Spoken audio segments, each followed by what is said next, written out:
MD, the managing director of this institution. চিল্লায় বলেন ঠিক কিনা? চাইলেই পারেন ঘরটারে জান্নাতের টুকরা বানাতে। 5 ওয়াক্ত সালাত, রমাদানের রোজা, নিজের চরিত্রের হেফাজত, ও আতাআত বালাহা, স্বামীর আনুগত্য। এটাতে অনেকে ভুল করে থাকে। হায় রে আমার বোনেরা, স্বামীর আনুগত্যকে এটা নিজের অপমান মনে করবেন না। আপনার স্বামী আপনার সবচেয়ে বড় গার্ডিয়ান, তিনি আপনার সবচেয়ে ভালো চায়। নারী কখনো গার্ডিয়ানশিপের বাইরে থাকতে পারে না। হয় আপনি বাবার গার্ডিয়ানশিপের ভেতরে, বা আপনার থাকলে ভাই আপনার গার্ডিয়ান, ভাই না থাকলে চাচা গার্ডিয়ান, বিয়ের পরে আপনার স্বামী আপনার গার্ডিয়ান। শরিয়া সম্মত স্বামীর আদেশগুলো আপনি মেনে চলবেন, কিন্তু শরিয়া বিরুদ্ধ কোনো আদেশ মানতে আপনি বাধ্য নয়। আওয়াজ করে বলুন সবাই ঠিক কিনা?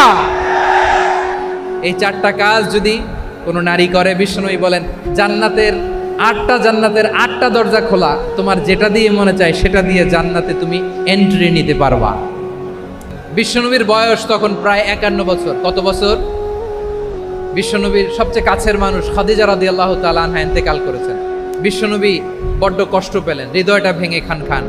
যিনি ঘরের ভেতরে বিশ্বনবীকে সান্ত্বনা দিতেন, ভালোবাসা দিতেন, বাইরে গেলে কুরাইশরা বকাঝকা করে, অত্যাচার করে, কিন্তু আম্মাজান খাদিজা রাদিয়াল্লাহু তাআলা আনহা ঘরটারে এমন শান্তির নীড় বানায় রেখেছেন, এই ঘরের ভিতরে ঢুকলে বিশ্বনবীর কলিজাটা ঠান্ডা হয়ে যেত।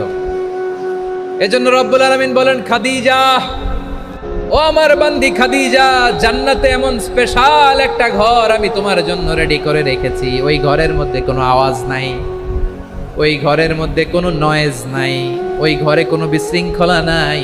কারণ মক্কার জমিনে আমার নবী কুরাইশদের বিশৃঙ্খলা, নয়েজ আর ঝামেলাগুলোকে উপেক্ষা করে যখন তোমার ঘরের ভিতরে ঢুকতো, ঘরটারে তুমি শান্তির নীড়, ঠান্ডা, নীরব, নিস্তব্ধ, নিঝুম আর শান্তি